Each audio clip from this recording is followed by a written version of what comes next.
Yo, it's good, everybody. It's your boy Cozy Boy Don, man. We back again with another episode of the Cozy Corner, man. My boy Kenny Mack in True. the building. Um, All in the flesh. we got a lot of stuff to talk about. We got a few things we're gonna touch on, go in depth with this week. As always, we do college football, NFL, college basketball, just a tidbit of college basketball this week, and NBA. So, if you haven't already, go ahead and hit the subscribe button. Leave a like on the video. Drop a comment down below. Tell us what you think's going on and your opinion on some of the topics we're talking about. But without further ado, let's get straight into it, man. College football. This week we had a bomb dropped off. I don't remember if it was last Wednesday. Was it Wednesday when it happened? Last Wednesday, the number one recruit in the country, Travis Hunter, committed to Jackson State, which is monumental to say the least for the landscape of college football. It's crazy. Like, Yeah. you know, he was originally committed to Florida State. He was committed to Florida State for a while, but he flipped on signing day. So, what do you think this means for the future of college football as it goes forward? Because this hasn't happened, or this never really happened, because before, historically black colleges always had like NFL players, but that was before people was getting ranked and all this other kind of stuff. So, Yeah. how do you think this impacts everything going forward? Hopefully the boy Travis started something Mm-hmm. that these top guys won't go. 'Cause, I mean, shit. Florida State's at. He'd have been over there winning 4 games, 5 games a year. Might Yeah. as well go Jackson State and have some fun. Yeah. And still And go to the league. so there's two sides to this. So there's a side where it's like this is great, and this is how I feel about it. It's great, but at the same time, it's gonna be a grind because it's not the the advantages that the bigger schools have with the facilities and the amount of people and things like that. Yeah.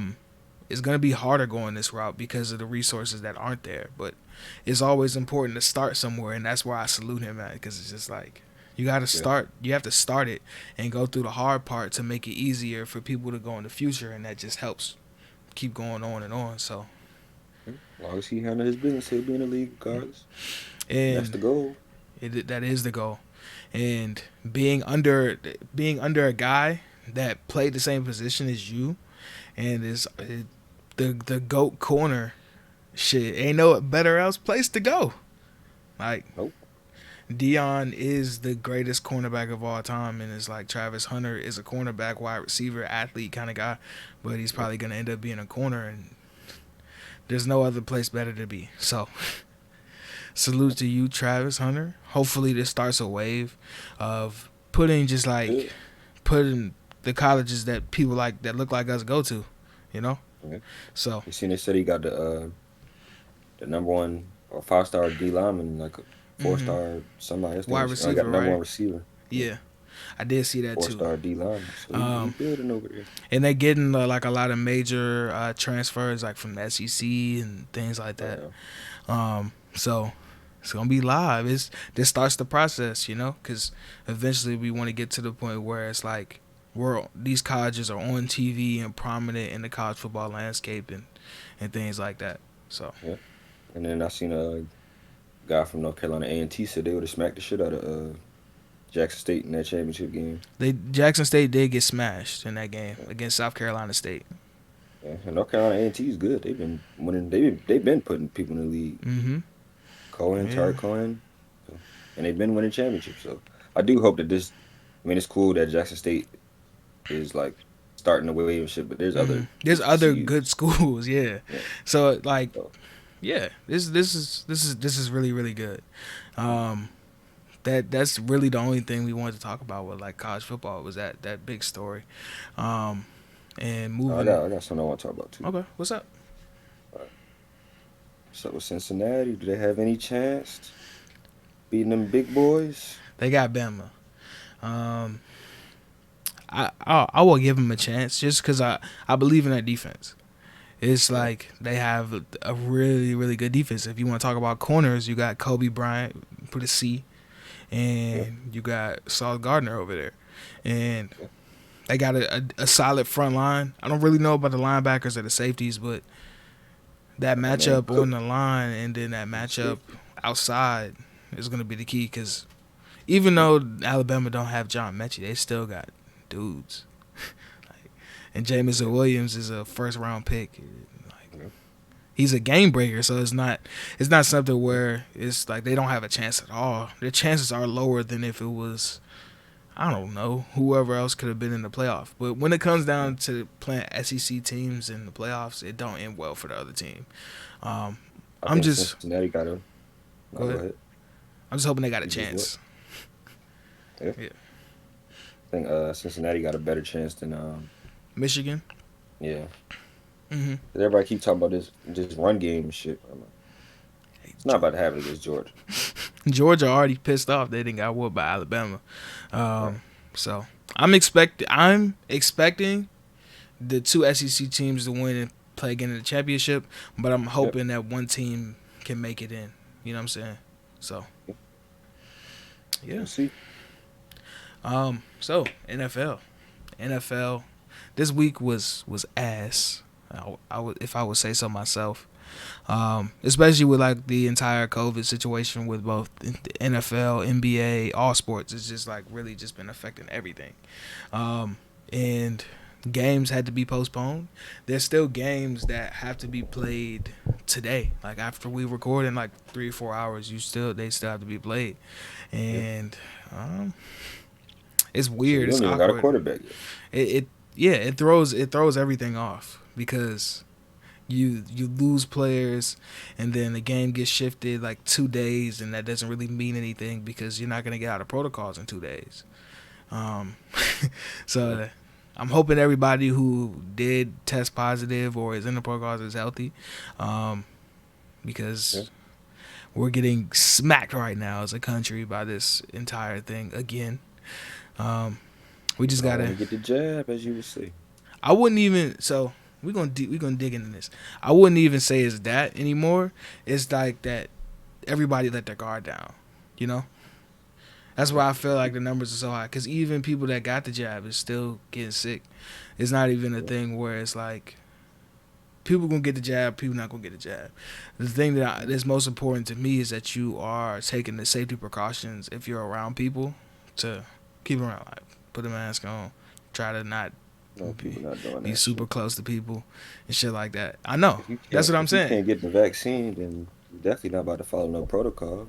Because if you was gonna follow some protocols, you just would have got the vaccine. But there are people that do like follow the rules, like when it comes to like, yeah, I'm not getting it, but I'll put a mask on. Sure, it's not like whoever doesn't get the vaccine is like completely like fuck the other side, you know? I'm talking about people we know in real life. I don't know nobody that's unvaccinated that's out here living how they supposed to. But then again, most people I know don't really leave the house like that either, so Yeah, they don't have to. my ass don't leave the house. It just be like, yeah, I work and I come Are home you and vaccinated though? I am, yeah.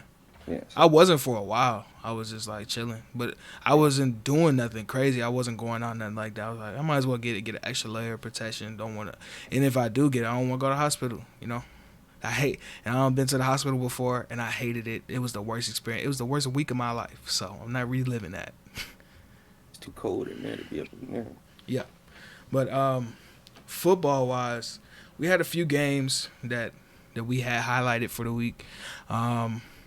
Thursday night football, neither one of us really watched. I kind of tuned out of it, hoping that I think his name is Daniel Parham, the tight end for the Chargers, is good now. He said he was good.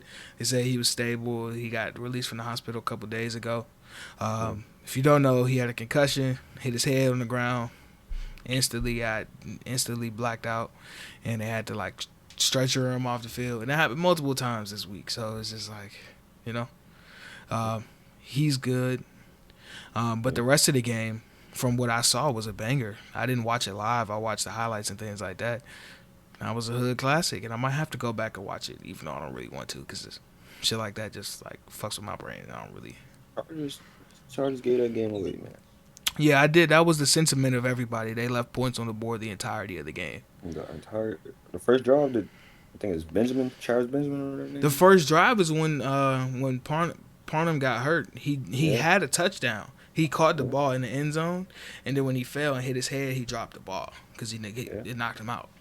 So that was a They fourth started down. the drive at the 25, the Chiefs 25. Hmm. And then get like kick the fucking field. I'm getting tired of this shit. All this going for twos and all the dumbass shit. Kick the field goal. Nah, you know what did upset me when the Ravens that ended that game. Yeah, That we kind of. knew they was gonna do that. But Just but the thing is with me, like the way I think about it is like when you're on the road, hell yeah, go for two. But you're at home, just kick the extra point.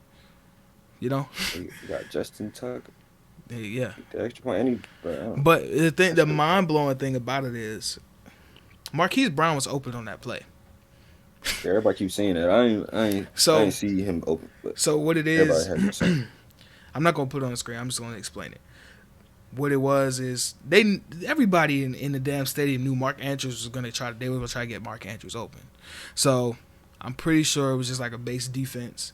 And as soon as the ball got snapped, the safety on like there's two safeties. The safeties on this side just came straight down to go double Mark Andrews, and Marquise ran right by him, was wide open. But being so locked in on what the play is, the quarterback didn't see him, and he still tried to force it in when he had Marquise wide open. John Harbaugh needs to make a fucking decision. He need to Like, tighten up. it's the third, fourth time he done asked the players. I mean, I get asking Lamar Jackson if you want to go for it. That's different. Lamar not out there though. But you don't ask the players Lamar every not out there. time if they want to go for it. Like, eventually, this is what you get paid to do, to make the decisions. Yeah. You got to make the fucking decision. Hell Every yeah. decision or every team decision that he's tried to make, kicked him in the head. But what I would give him credit for is I feel like at least like they're on their second or third string of every fucking position at this point. Everybody's hurt. So I give him enough credit to be like they're in all of these games. Even if Yeah. they start out bad, they end up making their way back into the game, which is a credit to him and the entire team. Yeah. But it's like the decision making at the end got to change a little bit, you know. Yeah, all this fire Harbaugh shit is bullshit. Nah, hell no. Don't overreact. I hate He when is- people overreact, but yeah, He is yeah. on some bullshit right now. That's At you the gotta same call time, they them don't out. even really need to make the playoff. They don't Like I said, really. they got all these injuries. They don't. Because even if they do, I don't see them winning a wild card game. Yeah, so Even though they they're just still like- in the playoffs as we speak. You know. They handle their business.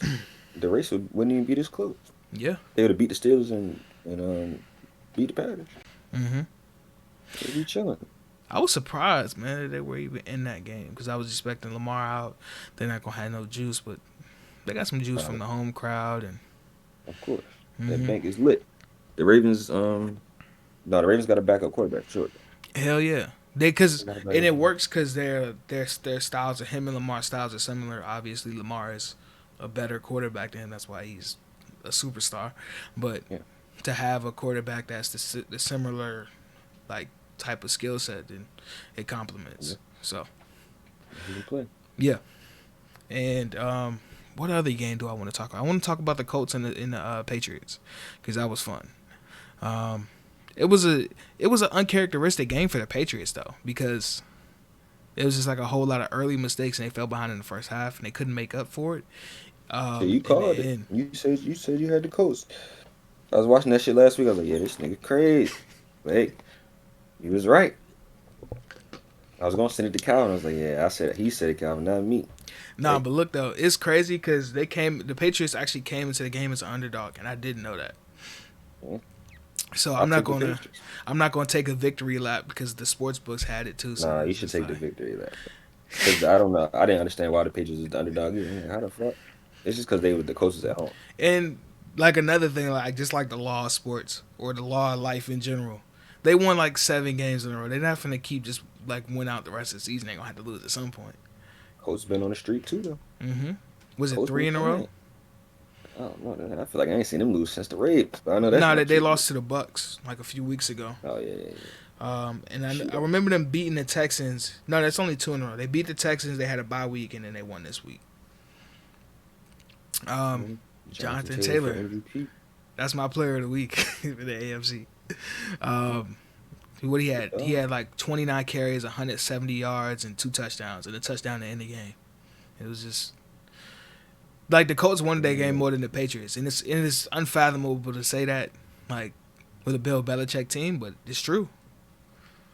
Yeah, Mac Jones was making mistakes. Carson Wentz only completed 5 passes, and they won the game. He was 5 for 12, and they won the game. And that's the only way they were going to win the game. That's the only reason I had a picture. I'm like, yeah, that's secondary about to eat Carson Wentz alive, but they ain't let him make They them fell decisions. they fell behind because on the first drive, the Colts ran the ball down their throat and ended up kicking the field goal. Patriots got the ball back, block punt touchdown. Now you down 10-0. Yeah. And they got all the momentum and just keep going, you know. Yeah. So, Colts win was it 27-17. Yeah. It was a solid game for Mac Jones too. Mac Jones played pretty well. Solid second half. Yeah. Mhm. First What half, I don't know. He what definitely looked human. what other This what other game did you have? Didn't you have one of those early games? shit. You had the Redskins game. Browns and the Raiders. Even though Yeah, they that was a didn't good play game. on Saturday, they played yesterday, but still. Yeah, Raiders loaned me some money. I had the Packers in the Ravens game, which Mhm. turned out to be a good game. Mhm. And I also had the Washington game. That's tonight. We don't even know who playing quarterback. Well, Both quarterbacks in the protocol. Taylor hurt. I think he is in the. He might be in the protocol too, though. But I think he got hurt too. And Kyle, yeah, I guess both of them are in protocol. Mm. But shit, they talking about the dude Jordan T. Whatever. What school Tamu, he went? Like, where he went? Texas A&M or something? Ole Miss. Ole Miss. I Shit, I think want it to see was him. Ole Miss. Yeah, I'm pretty sure it was Ole Miss. Somewhere down there. I want to see him today. Fuck it. Is he active? Shit, they said if Kyle Allen and Taylor don't play, it's between him and some dude named Gilbert. So last name Gilbert. Um, so what's your predictions going into this game? Do y'all still have a chance? Are the Eagles very healthy? Are they like relatively healthy in comparison to y'all? Cause y'all are the reason why I got, you know what I'm saying? Yeah, I mean, I don't know who playing quarterback for them niggas either. So the Jalen spread Hurts is. still injured. I'm about to look it up. Let's see. I can see. Let me pull it up over here. But yeah, you look up Jalen, I'm gonna look up Garden. But the spread is 8.5. I It don't says he is on track to start. This was 22 okay. hours ago. On Yeah, it's track still to gotta be. start Tuesday against Washington. Yeah. Yeah, we gonna be on their ass. I'm taking the Redskins plus 8.5. I don't care who playing quarterback. They crazy. What else? Oh, Washington football team, by the way, not the Red guys. Yeah, my bad if I said that. It's all right. What other game do I want to talk about? Oh, I had my game. This is the game I watched the most of. I didn't like completely fully watch it because we had like a little Christmas like thing for work. 49ers, man. That was a good game in the first half. The game kind of got away from the Falcons with like turnovers and stuff like that. But the 49ers, man, I'm turning into a believer, you know what I'm saying? With the Cardinals struggling and the Rams being sick and the Seahawks being just the Seahawks, they have a real chance to kind of sneak back into that playoff picture and take the division. They're 8-6 right now, and they're looking good. They look like a well-oiled machine. They're running the ball. George Kittle was unstoppable. Debo Samuel was Debo Samuel. Brandon Ayuk. The defense is Atlanta's playing about to well. get traded next year, huh? The defense Might not is even playing need well, man. Nick Bosa is like I said, he's a goddamn problem. He is Last name Bosa. problem child. Obviously Fred Warner back there, Jaquiski Tart, Jimmy Ward, and one of your favorite players of all time, Josh Norman, is playing corner for them too. I definitely got that nigga jersey. Fuck that nigga. I fuck with Josh Norman. But he ain't my favorite player. Cool dude. Yeah. They won this game, was like 31-13. And I'm gonna implore you to watch Russell Gage, which was a wide receiver for the Falcons. He had one of the most great catches of the week for a touchdown over. I don't remember who it was. He went up and like Moss, bro, and like landed hard as hell on his back and scored a touchdown. And he made another catch in that game in the second half. That wasn't a touchdown, but he mossed this. I think it was the same dude again. So They definitely don't got no DBs. no, they don't have no corners. Their corners are just like all hurt. So yeah, it's not looking good. Hey, I was looking at the free agent safeties next year. Mm-hmm. It's hella free agents at safety. Who's out there? Got the boy Diggs, got the boy May, Mm-hmm. got that boy McCourty. Okay. You know, he might retire. The Patriots better not let him go. Who knows what he's about to do? I don't think he gonna go nowhere. Yeah. And same thing with Quandre Diggs. I don't think Quandre Diggs gonna go nowhere either. For not Seahawks might as well blow that shit up. It's over. And he let all this thing trade. What's his name too? He can't stay Jamal healthy. Adams, Yeah, he might as well blow that shit up. the linebacker. Yeah, blow that shit up. Is there? You know, they're trying to put together some games. Yeah, they trying to make a little late season push. Is there anything else I really want to talk about with the NFL this week? Because this week has kind of been low key trash. I don't really think so. We're gonna dive into some of the games that are, we hope, without any postponements or people being sick, going into next week. Project a little bit. You know what I'm saying? And I know this is kind of like me piling on and things like that, but Thursday Night Football is one of my first games I want to watch. 49ers again. They're going to Tennessee to play the Titans. This should be some great bump. I'm still gonna rock with the Niners. Yeah. You know, unofficially my favorite team in the NFL. Unofficial though, nothing too crazy. We do have a couple Christmas games. The Browns going to Green Bay to play the Packers, and this game is gonna be crazy. The Colts are going to Arizona to play the Cardinals Christmas night, 8:15. NFL trying to take some views from the NBA. Shit, they might as well. They're gonna be having the promotions with Wayne Ellington and goddamn Kessler Edwards. And Jordan Nwora and fucking who did the Bucks play? They played the Celtics, right? Jordan Nwora and Romeo Langford or something. That's what I was thinking. Are they gonna even be back for that game? Trey Young's not gonna be playing on Christmas. He's in the protocol. Fuck it. It was like this month they've had like 100 players in the protocol. Just this month alone. See what that boy Lil Durk was masked up at the game. You seen him? Oh, that was fake. They photoshopped that mask on him. Oh, that's crazy. That's crazy. No, because look. So I don't remember who it was that tweeted it. They tweeted the picture and like they zoomed in on that motherfucker, and that the mask was like OCHD, and I'm like, bro, this shit has to be fake. But it's black, so it kind of like matches everything. But if you zoom in, it looks like they just placed that bitch on. That's crazy, bro. I've been thinking about that shit. I'm feeling like, okay, boy, Lil Durk smart. He knew not to go up in the NBA arena without no mask. Bro, especially them Bulls. People don't care at all. Cause like, even Tyrese Halliburton was saying this. I was watching him on JJ Redick's show yesterday, cause they were talking about it a little bit. He was saying that there's people like in the crowd just faking like they eating and drinking the entire game, just they don't have to wear a mask, and it's just people doing whatever. And this is we can just jump into the NBA at this point now because I'm like a foot deep in this motherfucker. But I thought we was talking about the NBA. Okay, so I watched this video. I'm gonna send it to you. This shit is hilarious. Shout out to Gideon or Gideon, however you say it. This nigga is hilarious, bro. He's the biggest troll ever. He's like trolls people. He's like a public interview like type of YouTuber. And when people ask him his name, he said he's DeMarcus Cousins III. So the Bucks came to Houston. And he lives in Texas or close to Houston, I guess. He went to the game, and he goes all out when he does his stuff.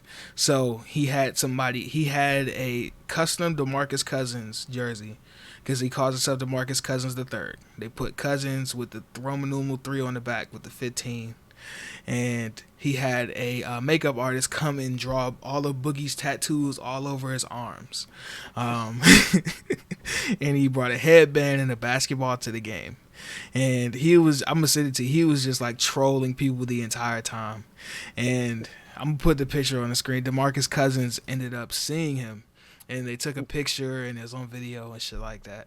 Is that the guy that was telling the security guard was too hype? That's the same yeah, that. I think he had a jacket on at the end. I didn't see the tattoo. Bro. That's funny, though. But, like, even throughout that, like, if you go to an NBA game in Texas, ain't nobody wearing a basket, that motherfucker. They don't care. Sure. And it kind of bleeds into what I was telling you before. If you don't know, the NBA and the NBPA they had a meeting, and they agreed to terms of replacement players, which is like if you like kind of like when the NFL went on strike and they had the replacement players play for them. It's lightweight, the same thing, but the rules state as if a NBA team loses 2 players, they have to replace them. They have to replace them with 1 player. Like, it's a rule. Like, you can't just, like, let it rock and then you don't have enough players to play, because you have to have 8 players to play. So, NBA ain't stopping for nothing. So, no matter what happens with this amount of teams and, you know what I'm saying, players not available, they still going to play these games, because they not trying to mess up their money. They not trying to mess up the schedule and things like that. And for the majority, it still is growing, and it can change. I knock on wood that it doesn't. For the majority, it's like there's still a decent amount of teams that are unaffected. You know, like it's growing now as of today, because the Raptors is now, and then the Cavaliers was the other day. But before that, it was like the Hornets are back, the Bulls are back, the Pelicans are fine, the Rockets are fine, the the Clippers for the most part are fine, the Lakers for the most part are fine. The Kings got hit pretty hard. Who? The Lakers? Clippers. The Clippers did. Yeah, they got smacked by San Antonio. San Antonio is fine. The Heat are fine. They're just dealing with like physical injuries, like bruised bones and shit like that. Who else? The Wizards are fine, except for KCP. I think KCP got in the protocol today. What was the Nets? Oh yeah, the Nets are the Nets. Yeah, the Knicks are cool. The Celtics. It's just like I just named like 12 teams that are like not wholly affected, but it's still a thing where it can change. The Pacers are another team too. Detroit, Portland, Dallas. I could keep naming them, but it's just it's a story because there's so many players from these specific teams that are catching. You know what I'm saying, and placing in protocol. So it's gonna be something to monitor going forward. So hoping, like I said before, hoping everybody stays safe, everybody's healthy. But the world continues to turn. Now, if you didn't know, we're going to talk about just like an overall discussion about player empowerment and where that's going. Because there was an article that was released by ESPN about Rick Carlisle's tenure with the Mavericks and how tumultuous it got with him, Luka, Kristaps Porzingis, KP, and Luka's dynamic, Dennis Smith Jr., and just like the whole way that went down and why Rick Carlisle ended up parting ways with the Mavericks. And I would encourage you to read it. I'm probably going to link it down below if you haven't.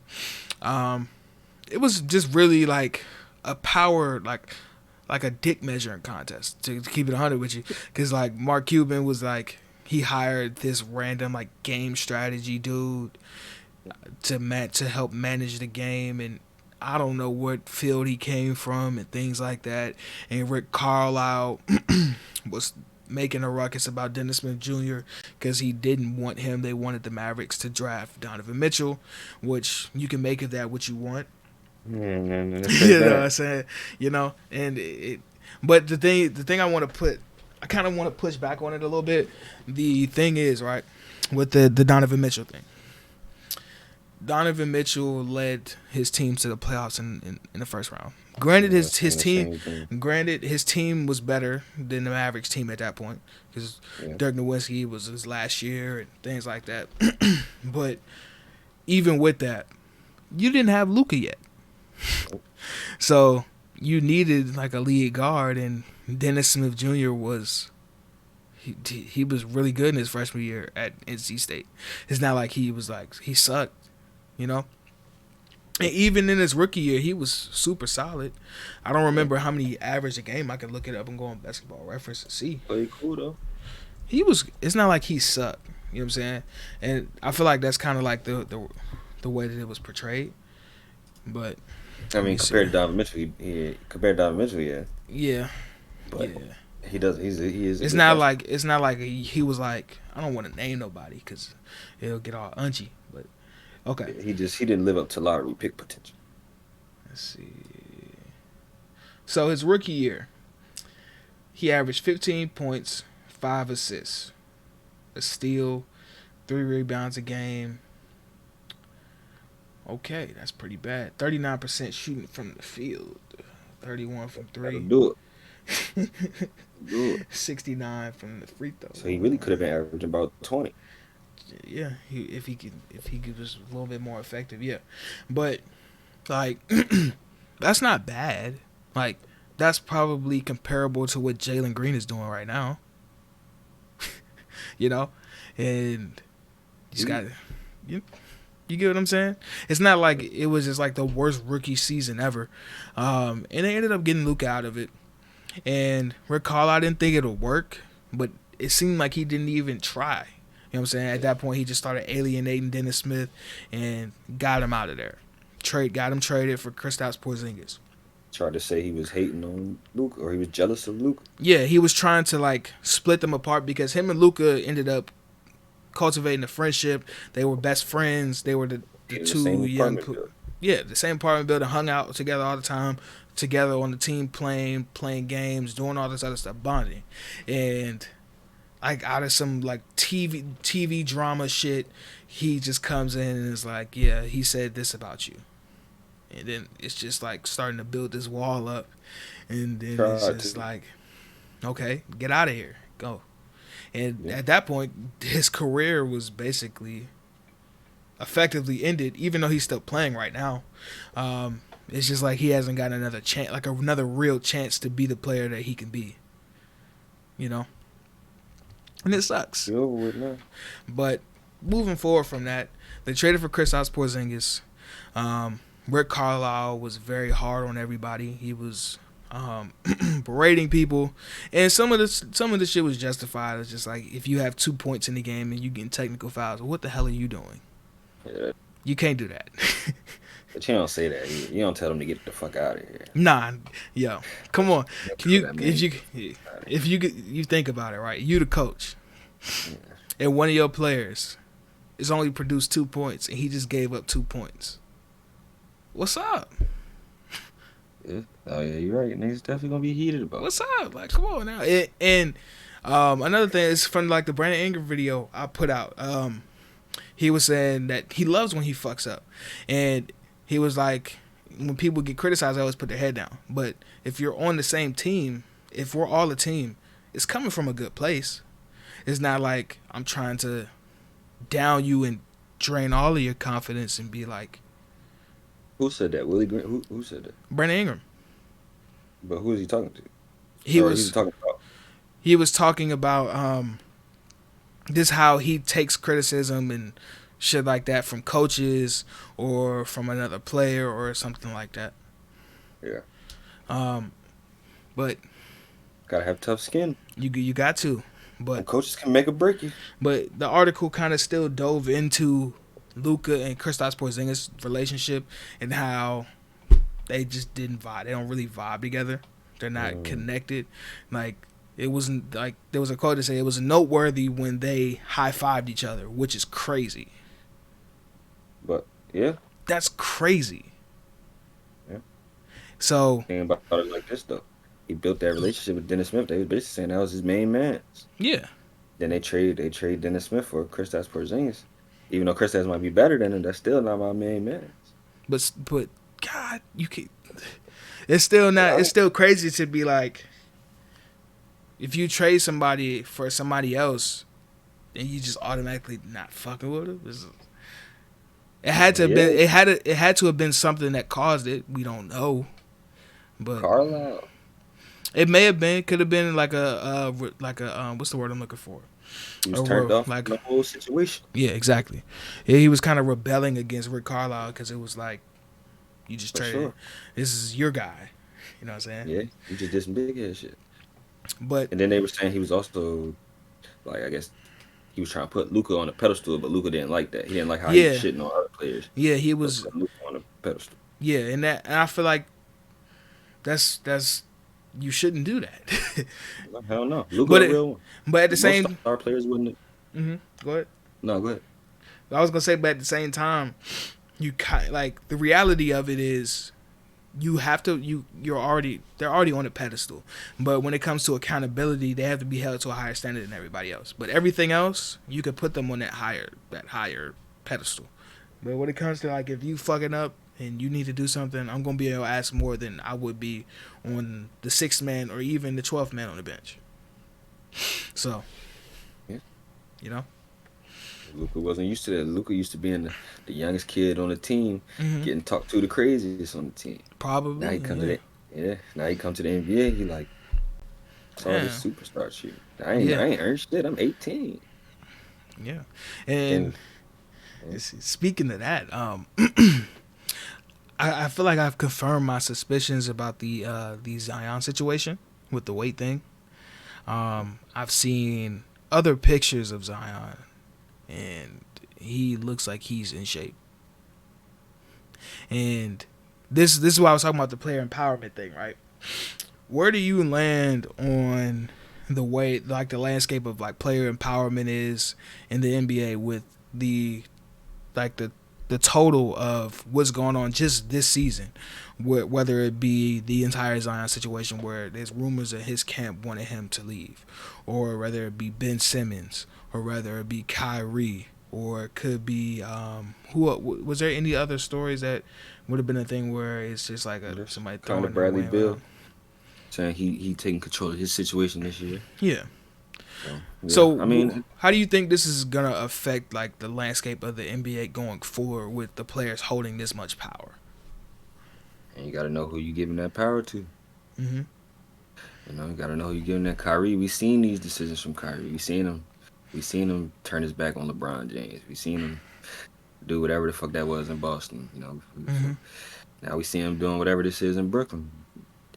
Just and with Ben Simmons' situation, I mean, I'm all for him saying fuck Philadelphia. They've been shitting on that man. Yeah. They've been shitting on that man. So, damn, Philly don't deserve Ben Simmons, to be honest. I mean, they really. Go ahead. Philly fans really don't.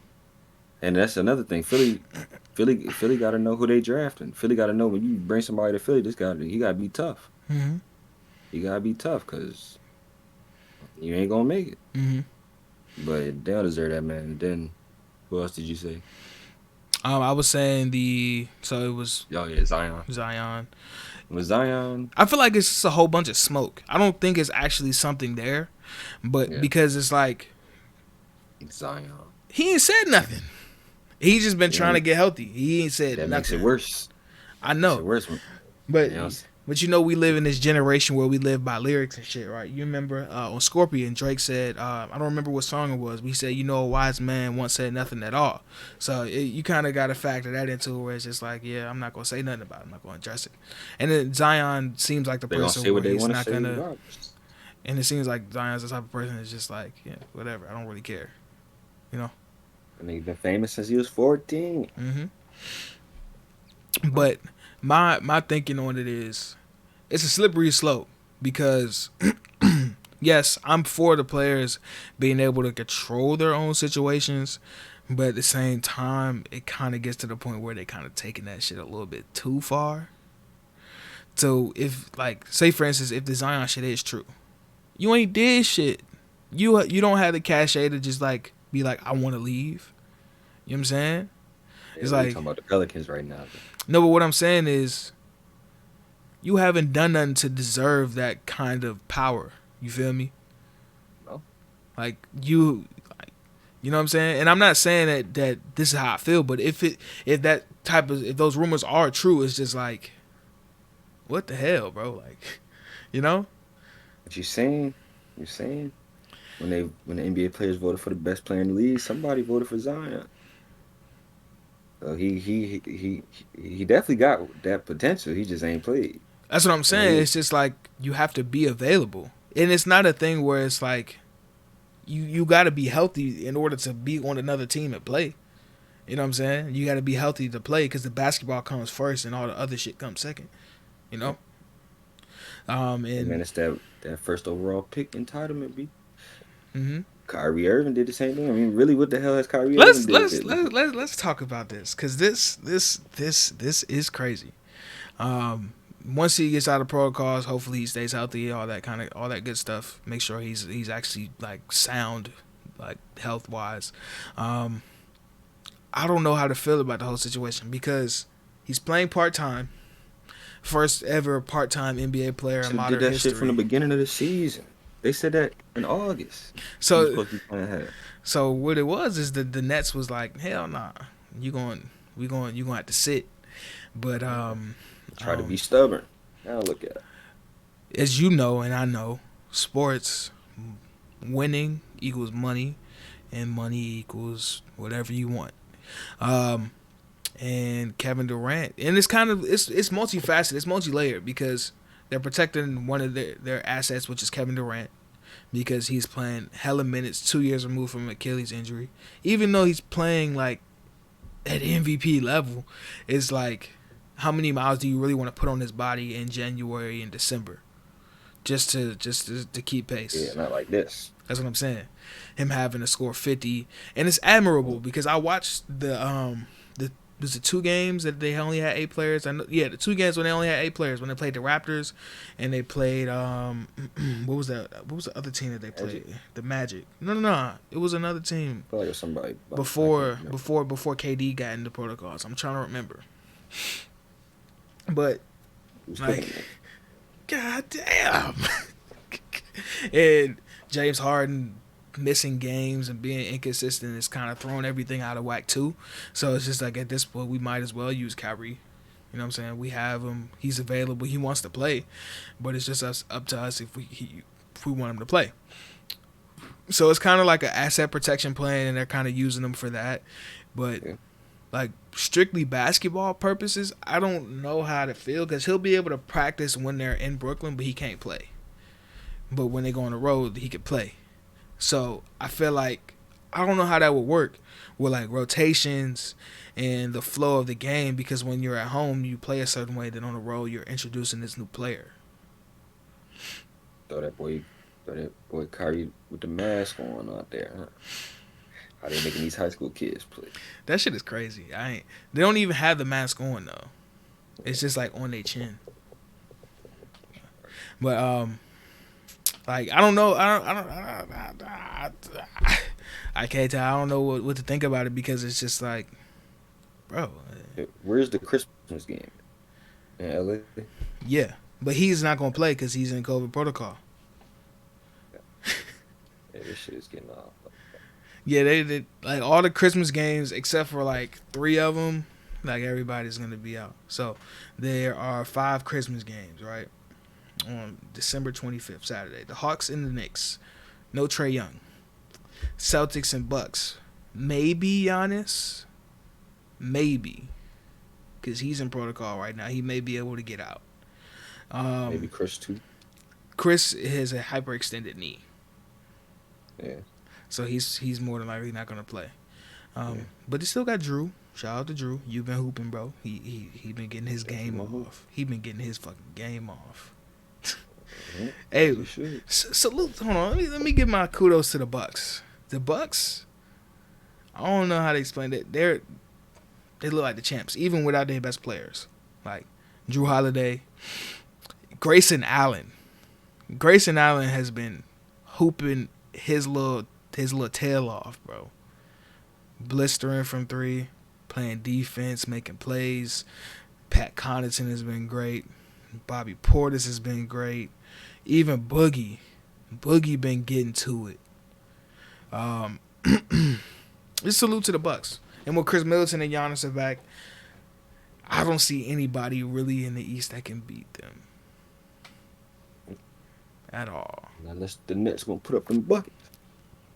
But yeah, shout out to all the teams that's been playing without their star guys. All of the teams been playing pretty good. Mm-hmm. Then this nigga Ja Morant come back and they fucking lose. Did you see that they were saying people in the crowd were telling him to sit out because because they were losing. I told you that when they beat them niggas by 70 something. I'm like, how the fuck they beat the nigga by 70 something without Ja Morant? And they be playing, and then he come back against the same team. And they lose. Bro, he gotta learn how to play with that team, bro. But I don't think it's anything crazy because it's like his first game back, so it's like he gotta get back in the flow. He missed 12 games. That's a lot. That's like 3 weeks. The Thunder ain't sweet either. The Thunder played. And the Thunder didn't have their best players the first time they played, so you know. I don't get that, but I don't get that. You don't get how it happened? No, bro. This is your team. You're supposed to be the best player. I mean, he is the best player. I wouldn't read too much into it because it's just like it's weird. Like a lot of weird shit happens.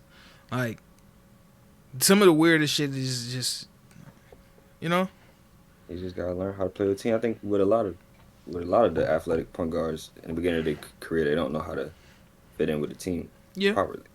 And I feel like at a certain point in time, with the way that the game is going and the way that how the pipeline is being pushed straight from college to NBA, high school, possibly the NBA now, I feel like not you, but like fans in general, we should learn patience because patience is the key. Like I'm gonna keep tying this in.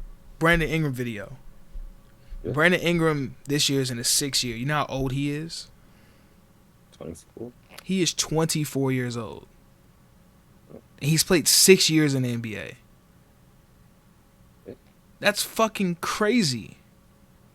That's how it is nowadays. So, but my point is, Ja Morant is 21, 22 years old. He's playing in his 3rd year. We gotta chill with some of these expectations, my nigga, because it's like, most of these players aren't. You're not gonna win or get to that championship level till your year 8, 7, 8, 9, 10, 11, 12. Because if you think about it, LeBron didn't win until year 9 or year 8. Yeah, nobody putting championship expectations on these young guys. That's impossible. Maybe the fans is, but it's like it gets to a point where it's like, I can understand you getting frustrated, but you can't be like so irrationally frustrated because they're still learning. You feel me? It's like with the Jason Tatum and Jaylen Brown thing. It's like they're gonna eventually have to trade one of them. Let them grow together. You're not just finna find 2 players that are like that growing on trees, and you have the ability to draft them. And what about Ben Simmons then? He only 24, 20. That's the same draft as Brandon Ingram. That's what I'm saying. Like he's not getting that. They still he's not getting that feeling at all. I've never been a person that was like he sucks. He can't do this. He can't do that. He's an all-star. He just has a flaw, and he has a reputation that he doesn't work hard. And that's the kind of thing that kind of just like, oh yeah, I'm out on him. No, you know what I'm saying? So it's everybody has a path to growth, and you have to be able to find it and fall in love with you have to fall in love with knowing that you're not where you need to be, and you just constantly have to build up and grow. And it's just like that's hard just in life in general. Like sometimes you feel stuck, sometimes you feel complacent, but at the same time it's like you have to grow, you have to learn, and you have to keep pushing and keep getting through these barriers because there's no limit to what you can do. At all. There's no limit at all. But it's just like you have to be able to be cognizant of that and know what position you're in and be thankful and just be grateful for where you are and strive to keep going forward. You know what I'm saying? You gotta be willing to improve. Yeah. So, and like I said, we're we're all fucking young. It's like we don't know the answers. Don't nobody know nothing for real, for real. We 22, 23, 24, 25. Don't nobody know nothing at 23, 22, 25. You might start to know something when you turn 29, 30. You know what I'm saying? Even at that point. If that. But yo, you know what would have solved all this shit? What? I know this is a hot take, but back then, I said Brandon Ingram need to go number 1. Duke Brandon Ingram? I mean, he did go to LSU. Them niggas ain't even made a tournament, though. Yeah, but... He was Ben Simmons. Number 1 player in the country, all that type shit. But yeah. Brandon Ingram had the better game than me in college. That nigga was nasty. He was, but you don't find guys like either one of them. You don't find guys like neither one of them growing on trees. You don't find a 6'10" guy that can legitimately play point guard and defend all 5 positions, and has great vision, great passer, can play in the post, can finish above anybody, and things like that. He just doesn't have a jump shot. And you have another guy who is 6'9", 6'8", 6'9". He could put the ball in the hole. Simple as that. And there's 2 different paths, right? So on one side, you're like, okay, I have this guy that can't shoot. I could teach him how to shoot. Well, that's what you're thinking, right? And then you have this other guy. It's like he can score, but what else can he do? Yeah. So it's like he can play defense, he can play make, but he can't. He's not a scorer. He's a scorer, but he can't play. He's not playing defense, or he doesn't play make. So which way do you go? You feel me? You know. Yeah. And even with Jaylen Brown was like just at that point he was just athletic and he had some moves, and just like slowly put it together, just slowly build up and put it together year after year. You know, so it's like you have to find the beauty in the struggle. And Jaylen Brown was number 3 that draft, huh? Yeah, that was the OC top 3. And Jamal Murray was in that draft too. Who else was in that draft? I can look at it and see. It's that Basketball Reference open. Menu draft 2016. Bruh, what happened to my man Ivan Rabb? He's probably playing overseas somewhere. But this draft in like overall, it's mid. Like outside of the top 3, you know who the number 4 pick was? He's not in the NBA anymore. Who? Dragan Bender. The number 5 pick, you know the number 5 pick very well. He's not in the NBA anymore either, sadly. Chris Dunn. And then from there, you got Buddy Hield and Jamal Murray, who are very productive NBA players. And then it's Marquise Chris, who likes to fight, who's known for fighting more than his game. Jakob Poeltl. Trying to punch on that boy. I'd be mad too. Niggas try to punch me every game. Jakob Poeltl, who's really good for the Spurs. Thon Maker, who is not in the league anymore. Then there's Sabonis, Taurean Prince, Georgios Papagiannis, who's no longer in the league. And then after this point, it's just like, damn. I don't even, like, when you look at some of these names, it's like Wade Baldwin. The Wizards take. You don't remember who Wade Baldwin was when he played at Vanderbilt? Who did the Wizards take? Yeah. It doesn't look like they had a first-round pick. Sheesh. Or a second-round pick. Who was a steal in the second round? You remember Isaiah Cousins? Oklahoma. He played with Buddy Hield, light skin. Yeah. Mm-hmm. Michael Benager.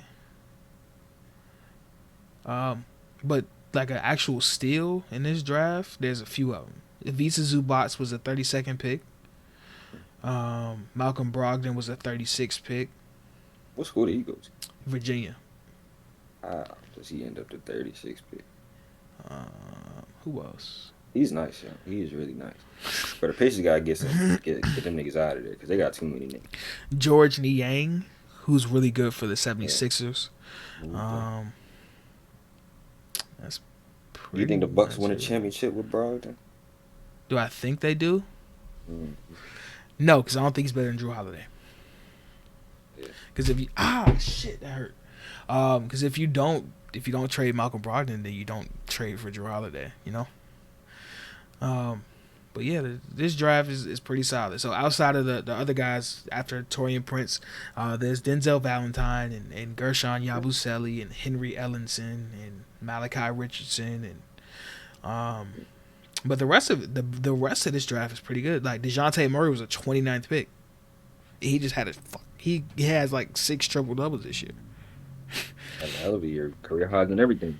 Pascal Siakam was a 27th pick. What's his contract, bro? He got to be up out of there soon. I think he just signed. He re-signed over the summer. Shit, he their best player. He might as well be there. He's 25. He turned 25 this year. His contract is usually at the bottom, right? Yes. Oh no. What the fuck? Oh, okay. So he's locked in. He signed a 4-year extension in 2019, so he'll be there until 23-24. But I like the Spurs outlook. I kind of do, because they got a lot of young dudes over there. Because you got DeJounte, who's 25. I'm not counting Derek White because Derek White is 27. DeJounte Murray, Keldon Johnson, right? Yeah.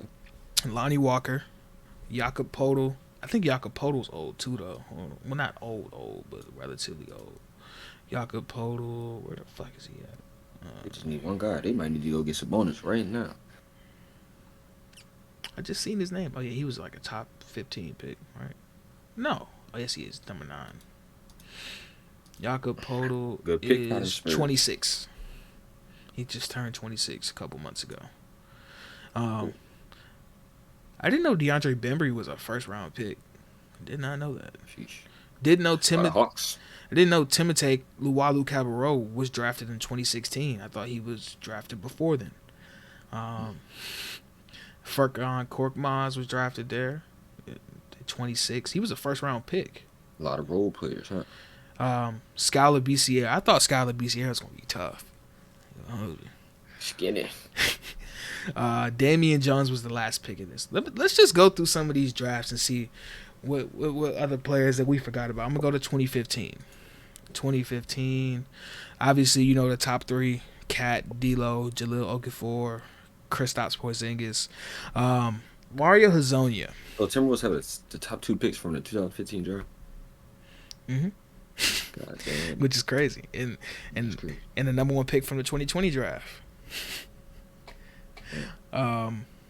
Mario, I thought Mario Hezonja was going to be tough. From like the first summer league game that I seen him play, he boomed on somebody. I thought he was going to be crazy. Started off too crazy. And then you got Willie Caulistein. Shout out to Willie Trill. Where is he at right now? Hezonja. Hezonja is back in Europe. I think he's with Real Madrid. Respect that. That team's loaded. They got him. You remember Alex Abrinas? That played with the Thunder. Her name does sound familiar. Sabrina. He was on the team. He was on the team with Jeremy Grant, Russ, that team, Anthony Morrow. He was in the league for. Nah, he's a guard. He can shoot. He can shoot the shit out the ball. Bro, that name sounds familiar. I just cannot. Alex Abrinas. Abrinas. Yeah, but they got him. I'm pretty sure they had Pau Gasol was on that team. This is like last season. Yeah. I think they made it to the championship. I don't think they won the EuroLeague, but they made it to the championship. But Willie Caulistein is cool. Emmanuel Mudiay, I don't think he's in the league anymore. Stanley Johnson is on like 10 days. Frank Kaminsky is a solid role player. Justice Winslow is a solid role player. Miles Turner is Miles Turner. Trey Lyles is an okay role player. Pistons fans fucking hate him though. They fucking hate Trey Lyles. The last game I seen, bro, he was out there trying to get one. They fucking hate him. And then all the way down here at number 13, Devin Booker. Mm-hmm. And then you know who was the pick after Devin Booker? Cam Payne. Wow. You know what school he went to, right? Mm-hmm. Mm-hmm. The Honorable Murray State. You know what I'm saying? They was putting out guards at the time, you know what I'm saying? Before Ja, they had Isaiah Cannon, and then they had Cam Payne. And they're doing it over there.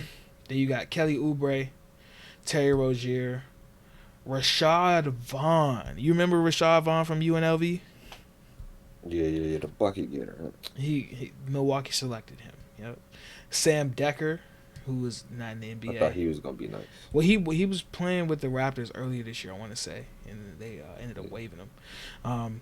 Jeremy Grant, Jeremy Grant's younger brother. DeLon Wright, who's for the Hawks, playing for the Hawks right now. Justin Anderson. You remember those Montrose days when Justin Anderson was at Montrose and he was just dunking people in the rim? He was LeBron. He was dunking people in the rim. Bobby Portis, Chicago. Rondé I Hollis wanted us to Jefferson. take him so bad that year. Y'all selected Jerry and Grant. That's terrible. I wanted Bobby Porter so bad that year. Rondé Hollis Jefferson, Tyus Jones, Jarrell Martin, who's a dude who played at LSU. I remember when he did a between legs dunk in game in college. A person I've never heard of that the Spurs took. Did he ever play a game in the NBA? Who? Nikola Milutinov. However you pronounce it. I'm trying to read the suffix. He never played a game in the NBA, from Serbia. Larry Nance Jr., R.J. Hunter, Kevon Looney. I remember when I think Kevon Looney was in high school when Ye Area's Finest was still making mixtapes. And there was like the next KD. I remember that shit. Nothing like him. There's been so many players that are like the next KD and they end up being nothing like him. Like their closest one is Brandon Ingram. I don't know how it's gonna turn out with Imani. I'm not gonna put that on him, but people were saying that. And every person that's like 6'9" and can like dribble a little bit, it's just like, you're KD. Yeah. And KD is respectful to him. And KD's like one of the best players ever, and that shit, like legitimately like one of the best players ever. No other notable picks from the 2015 draft. Jetty Osman was the second round pick. That boy Trez was the 32nd pick. Willie Hernan Gomez plays for the Pelicans now. Rashawn Holmes. Bro, you know how many bigs the 76ers had at that time? He was on Sixers in the beginning. They had Jeremy Grant. They had Rashawn Holmes, Joel Embiid, Jahlil Okafor, and Nerlens Noel at the same time. Now, wasn't that back-to-back picks, Jahlil and Joel? Yes. That was retarded. They had Jahlil and they drafted Jahlil in 2015, drafted Joel in 2014. I guess at the time both of them niggas injury prone. Like, yeah, one of these niggas gotta make it. Rashawn Holmes went to Bowling Green.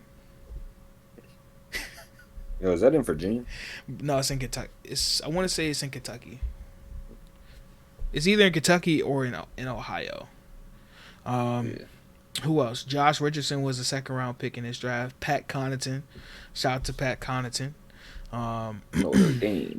Andrew Harrison. I know they're making good money right now.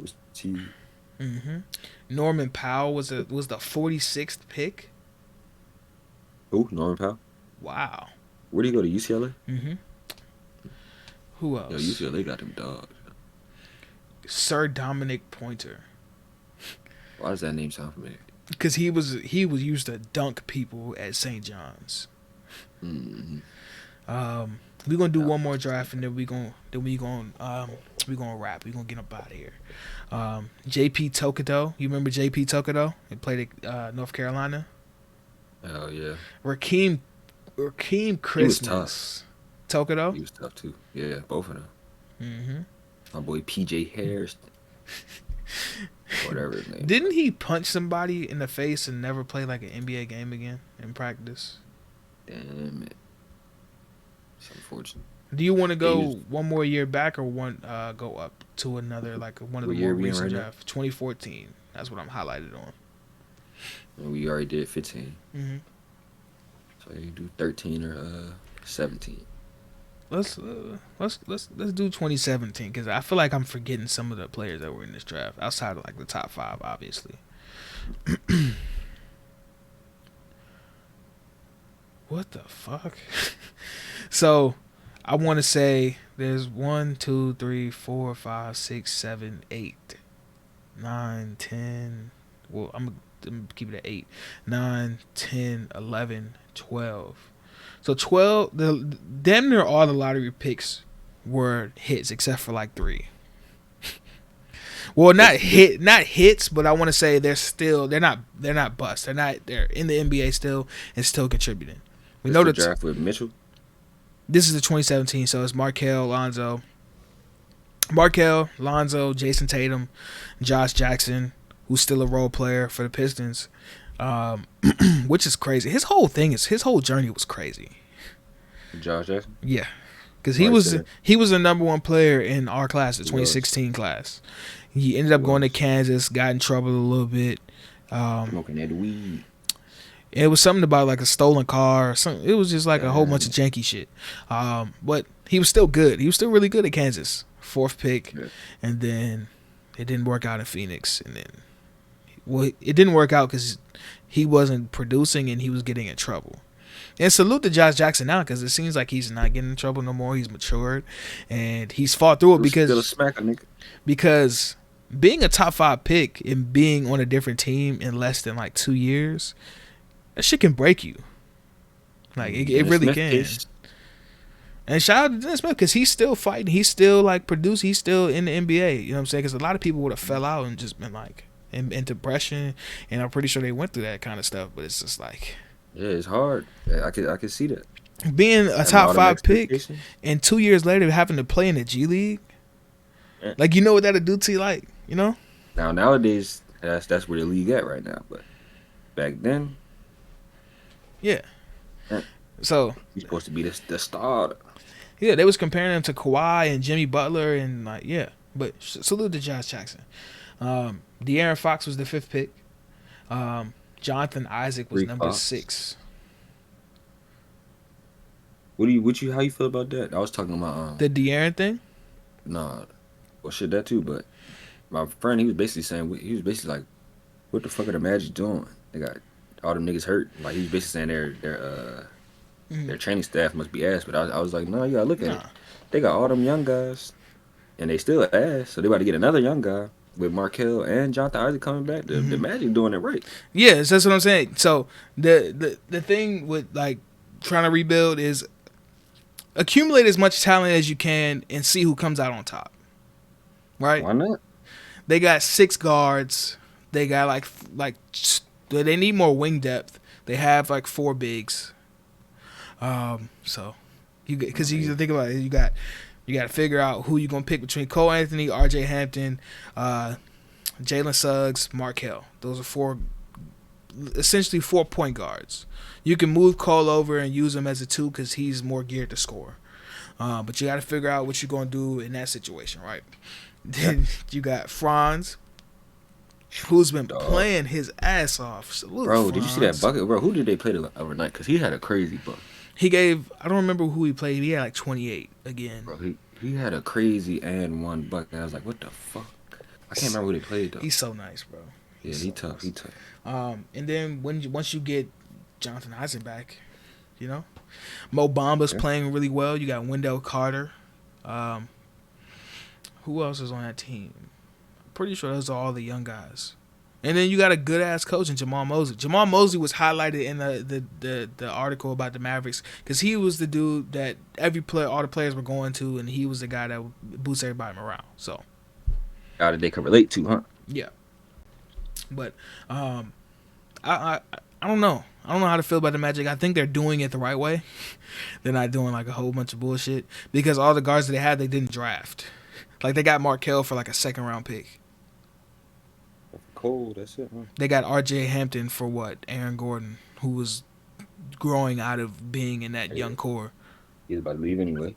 And then you drafted Jalen Suggs. I think Jalen Suggs is gonna be really, really good because He's still hurt. Huh? he was starting to show some shit. Even in the game when he got hurt against the Sixers, when Joel Embiid smacked the holy hell out of his finger and broke his thumb.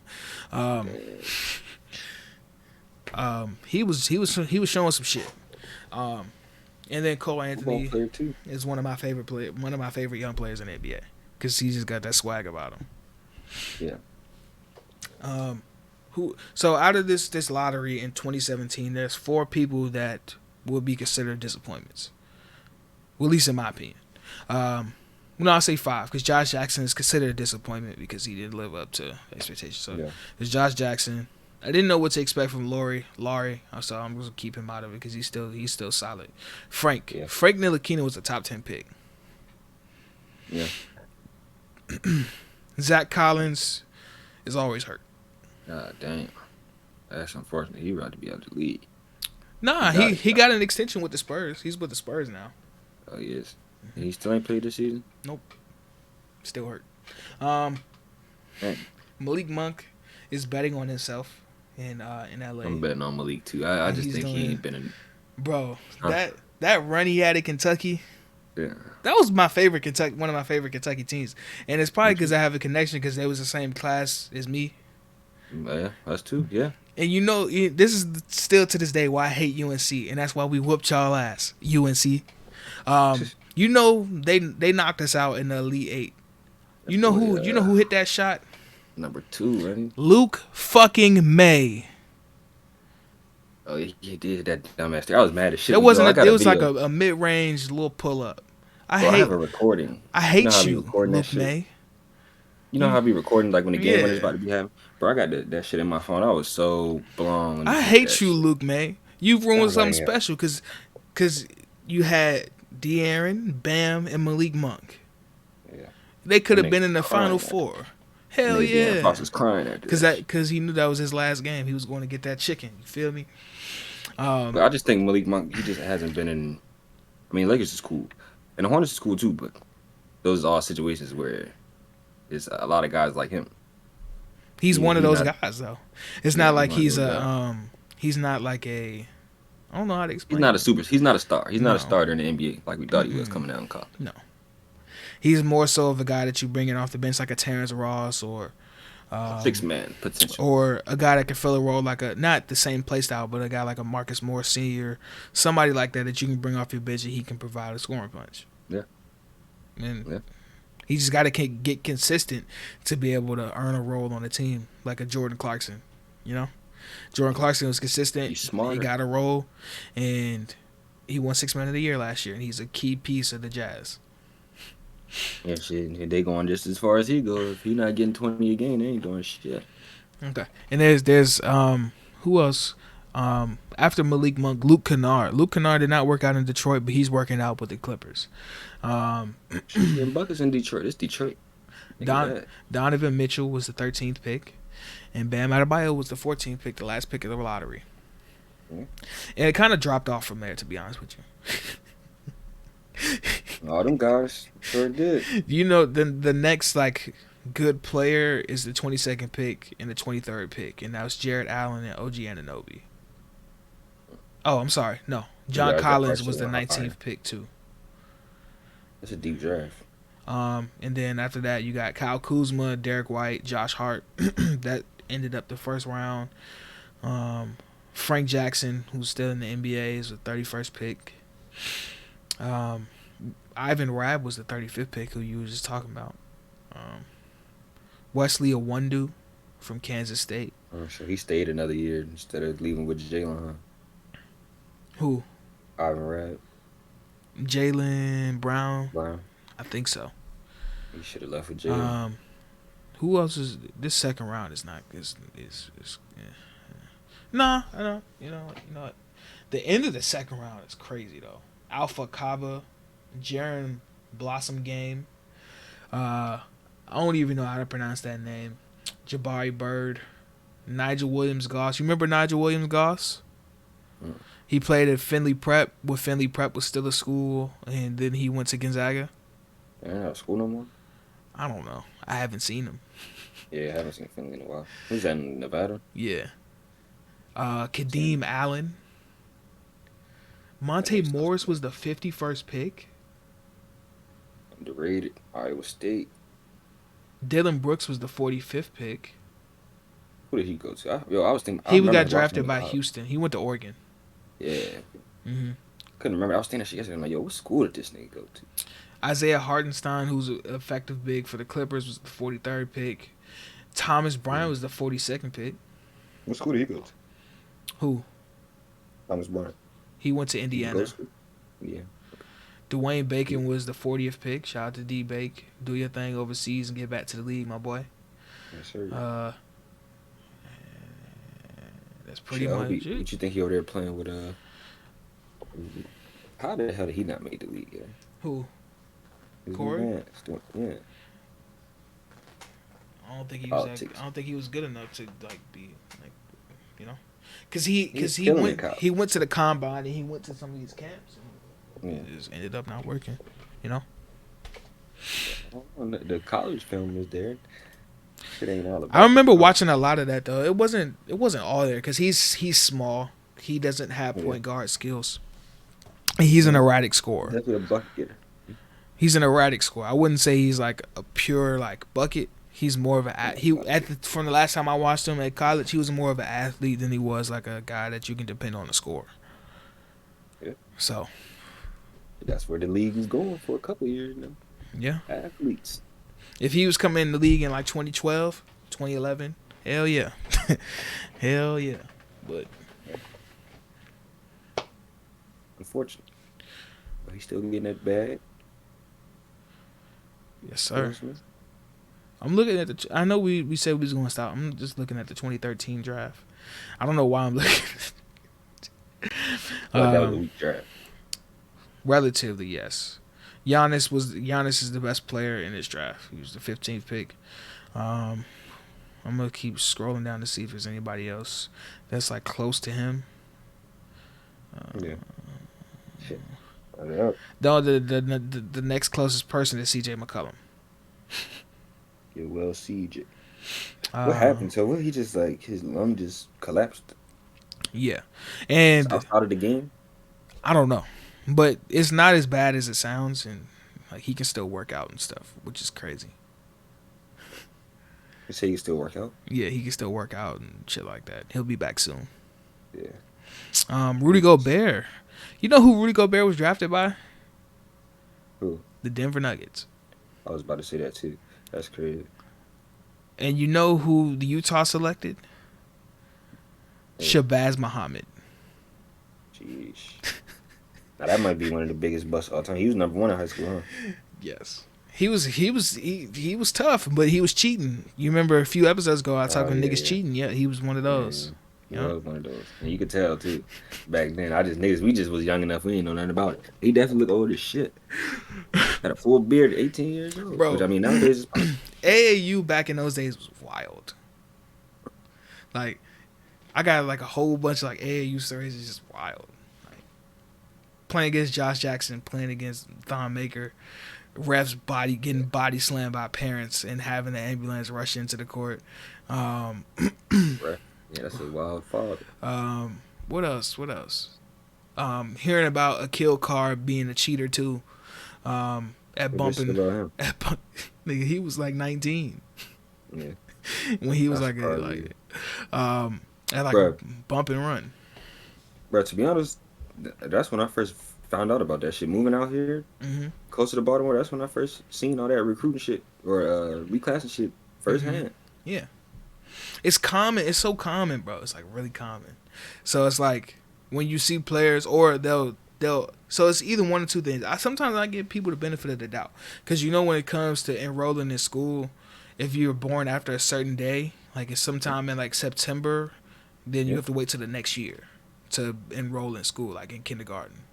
So if you're born after, failed a grade, I think even if you fail a grade, like when you're in like 3rd or 4th grade, that can do the same thing. That's understandable. So I don't want to just keep always saying like, you know what I'm saying, paddling because I don't know, Yeah. We'll find out. But I play niggas age. I do know of people who have failed Like their parents have held them back, not like on purpose, not because they weren't learning, but on purpose to be able to get to that next level. Yeah. Like being held back multiple times in the same grade, like twice. That's crazy. So that's crazy. If you're a young person and you play basketball, be aware of this, because it is something that happens a lot. Specifically AAU basketball. Yeah. Maybe not as much high school, well, unless you're playing prep or something. Yeah, unless you're playing prep ball, right. you know. Oh, one more thing before we go. I don't know if you know about this. I sent you a couple of games. You know, there's a new high school basketball league, like the EYBL kind of thing. You know, the EYBL and the Adidas Gauntlet and all the Under Armour shit. They kind of have the same thing for like the high school basketball. It's called the NIBC. So it's like Montverde, IMG, Oak Hill, La Lumiere, and some other like prominent public schools. That's hard. They're all in this league and they come together like certain weekends and they like play. That's hard. That is hard. Shit, I know where the Maryland team's at. Where somebody there is a team from Maryland that's there. Let me look it up. Somebody got beat in that. But it's not like a DeMatha or a St. Francis. Like one of these schools. The school is Bishop Walsh School, which is in Cumberland. Yeah, that's over there. And them cut. They probably got them niggas over there. So there's be having them football players over there. So the schools that are in the NIBC is Bishop Walsh School, which is in Cumberland, IMG, La Lumiere, Legacy Early College, which is in South Carolina, Montverde, Oak Hill, Sunrise Christian, and Wasatch Academy, which is in Utah. And they have like different like schedules and things like that.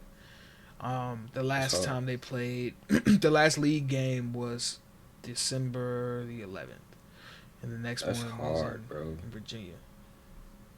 You said it's in Virginia? No, I'm sorry, I just said that wrong. The next time they play is the third. I said the next time they play is in Virginia. It's not. The next time they play is January 6th. I'm gonna say shit. If it's in Virginia, fuck around where it's at, we might have to go. The next place they play is in Indiana. Should they do? They probably gotta come around here sometime though, since it's a Maryland school in there, huh? They already came. Damn.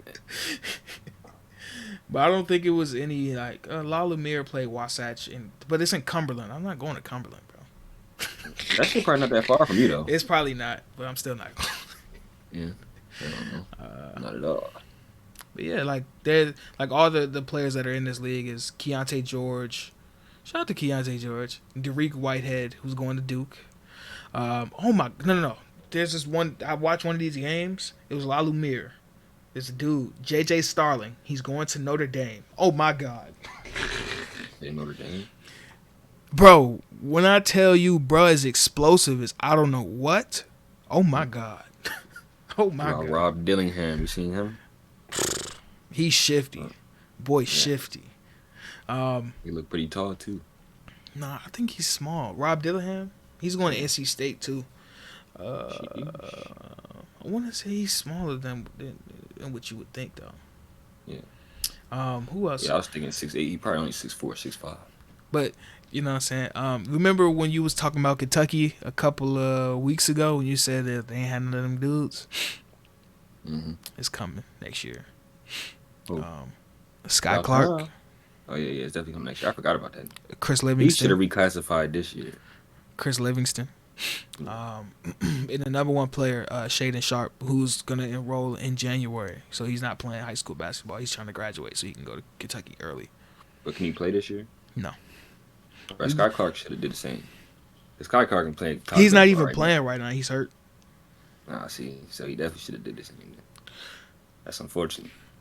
Good thing he got his scholarships and all that shit. Good thing he already did that work. Yep. Who else? Pretty sure that's pretty much. But Duke is, bro. Duke kicks everybody's ass in recruiting. Yeah. Right. And that's why I remember we was that number one overall pick, and you coming from Duke, nigga. The world, the NBA, yours. Kyrie Irving, Zion Williamson. Who else? Nigga, we see how Jabari Parker was the second pick. Yeah. But there was a time when Duke wasn't putting out like, you know what I'm saying? Oh yeah, for sure. You know. For sure. Okay. So this is the last thing we're gonna do. I know I keep saying we're gonna get out of here. This is the last thing we're gonna do because I said we was gonna do this. I'm gonna spring some of these trades on you. This is a Bleacher Report article. Greg Schwartz, blockbuster trades that blow up the 2022 deadline for the NBA. Right. The Celtics get a third star with Domantas Sabonis. First, before I tell you the trade, because it's more likely not gonna fucking happen. I don't see why they would do this. What do you think about Domantas Sabonis on the Celicans? I said the Celicans. Wow, the Celtics. Please make it happen. How do you think it'll fit? Shit, I think because Domantas Sabonis is so from what I've seen, his skills, he can pass the ball. He's like a really good screener. You can throw it to him down low. He can operate off the elbow and hit little touch shots. He's not super bouncy. He's not an elite defender. But he's a really good player. Yeah, man, make that happen because it's gonna be hard to guard Jaylen Brown and just hit him with him, give him the ball in the post, and then he kicking it back out to them. Or can you imagine like any kind of like horn set where because I've seen the Timberwolves run this. So you can either have Jaylen Brown or Jason Tatum at the top, and it's like a little triangle on both elbows. It's Domantas here, Jason Tatum here. Domantas comes set a screen. Jason, you replace, and y'all run pick and roll. You can run it either kind of way you want to. Nasty. That's gonna be hard to guard. But this trade, this trade gives me the players that Indiana's getting back will give me pause. So the Celtics get Domantas Sabonis, and the Pacers get Marcus Smart. It's cool. Grant Williams. It's cool. Romeo Langford. He's from Indiana, so you know. Do that if you want to. And a 2022 first round pick that is top 5 protected. So what does that mean? If it's top 5, the Celtics keep it. Mm-hmm. And that's not gonna happen. Yeah, I mean, it just depends on how much they value, how much they want to try and get rid of him. Yeah, if they really trying to, if they know he's leaving regardless, I don't know. They can get better than that. That's what I'm saying. That's why I was like. For three role players and a first round pick, I don't know. Yeah, fuck that. Maybe for Miles Turner, yeah. That could work, yeah. Yeah. Okay. Bonus, hell no. Jeremy Grant pushes blank team all in for a title. Yeah, he got to. Can you guess what team this is? Because this is not the team you would expect. But they are really good and they can contend for a title. Conference? East. Send them to the Heat. No. They wear red, though. The Hawks. No. The Chicago Bulls received Jeremy Grant for a total package of Kobe White, Derrick Jones Jr., Tony Bradley. Derrick Jones Jr. is... Where is he at? With the Bulls. He's on the Bulls? Fuck, he not playing? I'm pretty sure he was part of the protocol. Because, damn near everybody. They just starting to get people back. Did he start off on was he on the Blazers in the beginning of the season? No, last year? He got traded. Either he got traded or he only had a 1-year deal with the Blazers. Yeah, probably.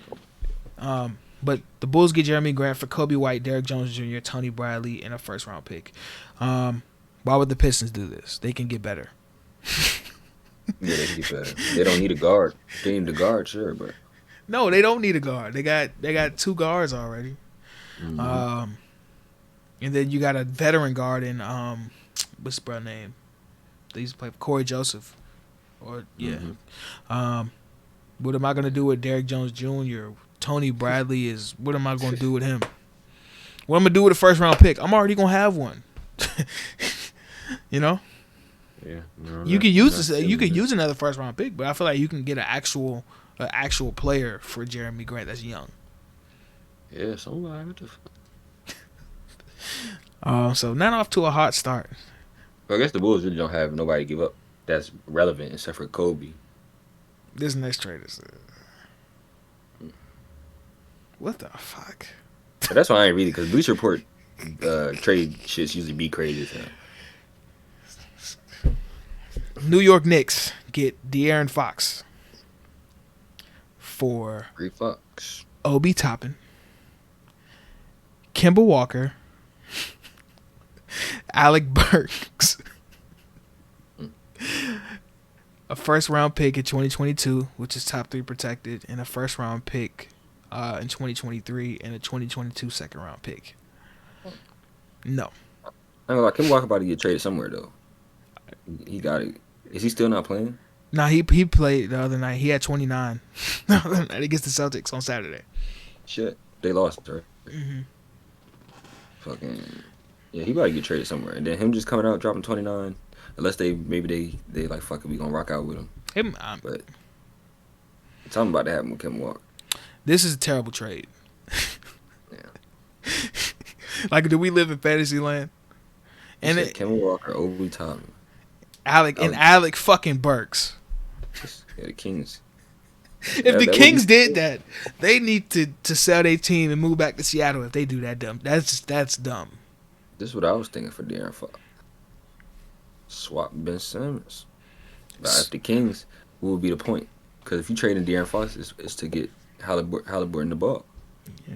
So you know what I think they're trying to do, what I've noticed. I need to watch more Kings games, to confirm my suspicion. But from reading Reddit posts and things like that, they realize Tyrese Halliburton is a better playmaker, and De'Aaron is evolving into a scorer. So they're probably gonna move De'Aaron to the 2 and let Tyrese Halliburton be the 1, and I think that can work. Yeah. But if I'm De'Aaron Fox, would I want to play the 2? Shit, he averaging like 24 points a game. I ain't winning though. That nigga said I ain't lost. This nigga said I ain't never lost till I came here. But I feel like De'Aaron is cut from that cloth where it's like, I want to be here. I want to be able to stick it out and try to win with this team. And if it comes down to it, then yeah. But he's on a 5-year max contract, so it's like, De'Aaron Fox, you tripping if you cut from that cloth. If you cut from that cloth with the Kings. I mean, shit, I don't have a problem with it because it's like you get to a certain point where what other team can you play for? Like, does everybody just want to go to the same set of teams? You gotta have balance. You gotta have balance. You know what I'm saying? And like we said earlier, he's 24 years old, 23, 24 years old. It's not like he's in his prime. He's not 28. If he's 28, it's a different story. If he's the same age, as Buddy Hield, and that's different. That's completely different. You feel me? Yeah. So one of them niggas gotta go. Buddy Hield may get traded. Buddy Hield is really fucking good. I do not want to see De'Aaron Fox waste his career with the Kings, bro. So he's never gonna win with the Kings. He might not make the playoffs with the Kings. Nigga. This is the last trade. So we're 0 for 3 right now, right? Yeah. Okay, last one. Portland, Indiana, Philly blockbuster. So, what the fuck? This will be interesting, though. Okay. I'm reading it right now. No. What the fuck? This is like a lopsided ass trade. So the Trailblazers. Now I'm gonna start with the Sixers. The Sixers, for all of their troubles, get Karis LeVert, Norman Powell, and Larry Nance, which is cool. That's solid. That's rock solid, right? Yeah. The Pacers get the fucking short end of the stick. They get C.J. McCollum, Nasir Little, and Cody Zeller. Those are the players they get. And they get a lottery protected first round pick, and a second round pick. And Portland just gets goddamn everything. They get Ben Simmons, Miles Turner, and Danny Green. I was thinking, when you said them 3 teams, I was thinking, I guess the straight up trades is not really realistic. Nobody really does straight up trade. But you got to make the money work type shit. Yeah. Right. But this could work because you got Sabonis, Ben, and Dame. Say send Dame to Philly. Mm-hmm. Send Sabonis. Who are the other teams? Portland and Indiana. Yeah, so send Sabonis to Portland. And Ben Simmons. No. Nah, I don't like that. No. So yeah, they can't do that either. It's gonna have to be another team involved. The I had only to be so coach. there's a few places that's like it kind of makes sense. Yeah. So with the Ben thing, James said he wanted him anyway, didn't yeah, with the Ben trade, I don't know if any Ben trades because it's like his trade value fluctuates because the Sixers are fine without him, like record wise and just being out, they're fine without him he? right now. First round exits without that nigga. Which very well may be true, but we're living in the moment right now. Right now they are what 500 or somewhere in Around the there. East. Yeah, they around 500. So Big one against the Celtics last night. let me look at the 40, standings. 10, and 5. They 40, 10, are and 5. sixth in the East right now, number 6. Who's number 3? Who's number 3 Mm. in the East? Yeah. My Cleveland Cavaliers. They going home. Nigga, they going home if they play the Cavaliers. And that's the worst team to lose to out of all the teams. I don't think the Cavaliers can beat the Sixers in the series. So you think Joel about to give Jonathan or whatever his name, Jared Allen. 40 and 10? I don't think anybody can guard Joel Embiid. But if there's anybody, it's him. I don't think anybody can guard Joel Embiid. But I'm saying, we seen him. He got swept by the Celtics last time he was in the playoffs by himself. He can put up all the numbers he want to. But you got. But when we get to the playoffs, it's a superstar game, right? And yeah, when you get to the 3rd and 4th round, we talking about the first round. No. So I said this before. This Cavaliers team really good. I fuck with them. They give me vibes of the 2018 Nets and last year's Knicks. If you look at their offense, Darius Garland is good, right? He's not on that level yet. He's not there yet. He's ascending, but he's not there yet, right? So nobody on their team you can really throw the ball to is like, go get me a bucket whenever I need it. They don't have a player. I'm forgetting they got this nigga Tobias Harris. Bro, if they didn't have Tobias Harris, they would be up out of there. But Tobias Harris might be able to win that series for them. That's what I'm saying. But that's a 6-7 game series with the Cavaliers. I don't know. Because you got to think about it. Because I don't want to talk about playoffs in December. I don't want to talk about it. Okay, so you want to wrap it up now? Shout out to Lance Stevenson. You feel me? Signed a 10-day with the Atlanta Hawks. Shout out to Isaiah Thomas. We back in the league with it. You feel me? Who else? I feel like don't do that nigga credit. I mean, it is a 10-day, so. Yeah, that's what I'm saying. Last time LeBron signed this nigga Isaiah Thomas, he cut. I don't know. Cut him, Dwayne Wade, and Derrick Rose. Still went to the finals. Bro, he could have went to the finals with them. They wouldn't have won that. Mm-hmm. Would have been better to see. Yeah. Than the niggas he did go to. Yep.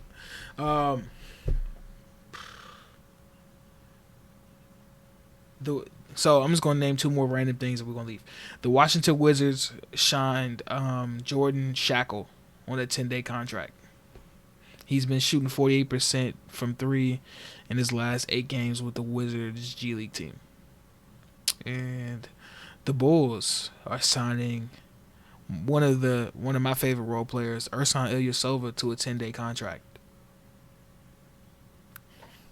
I thought he was on the Bucks. Let him go. Ersan Ilyasova hasn't been in the league for a few years. I don't know why I thought I seen him last year. Nah. He was on the Sixers the last time he played, if I remember correctly. I don't know why I feel like I've seen him play last year. There's a whole lot of crazy shit going on right now with the NBA. People are like waiting on the plane to see if they could, if their game is going to be postponed or not. Yeah. So, with that being said, folks, I hope you enjoyed the episode. Indeed. This was fun. I kind of like the random scatteredness of it rather than just being like super organized, because it's just like it leads to better conversation. So hope you enjoyed, and until next time, folks, stay cozy.